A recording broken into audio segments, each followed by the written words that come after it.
Hi, this is Haritha from Thalir. I am a relationship coach, a birth educator and a lactation counselor. So I will be answering all your queries with respect to breastfeeding. So the first query is by Vani. So Vani, you will know that since your baby is 1.5 years, she will be very curious to explore all the places around her. So it is easy for her to, touch a lot of things and, mouth them also. So that answers your queries. So because of that, there might be incidences of your baby falling sick, which is perfectly normal. As long as you continue to breastfeed, she will have the immunity. It's okay if the baby is falling sick. Breastfed babies bounce back from sickness very easily because of the antibodies that are being transferred to the baby via milk. Thank you. The key indicators that give you the conclusion that your baby is drinking well is the urine count. The baby should have minimum 6+ wet diapers in 24 hours, and if your baby is less than 6 months, they should be gaining 500 grams per month. So if your baby's birth weight is 3 kilos, by 6 months they should double the birth weight, so they should be around 6 kilos. So these are the indicators through which you can understand, and you need not evaluate your breast milk supply by pressing on your nipples every time. The letdown will happen only when the baby is suckling. So it's not like that you turn on a switch and you have the milk flow. So you have to let the baby suckle to let the letdown happen. It is not necessary to wean off from the breast once the baby turns 2 years.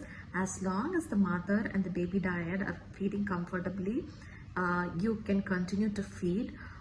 So a normal physiological weaning would happen when the baby is ready, and that would be somewhere between 2.5 years to 7 years. So you can continue as long as you're comfortable. There is no restriction at all. It is suggested to alternate between the breast, to equally keep up with the production. But in case if you feel like heavy or engorged, it is okay to do block feeding, that is feeding from one particular side for multiple times also.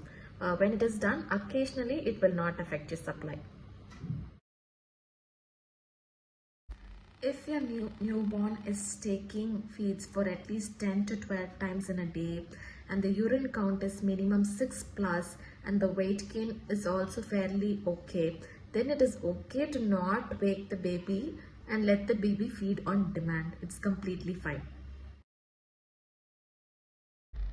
If you are a working mother and you need other means to feed your express breast milk, the best thing would be a cup or a tumbler or even spoon, where the baby takes effort to get the milk from the particular means through which it is offered.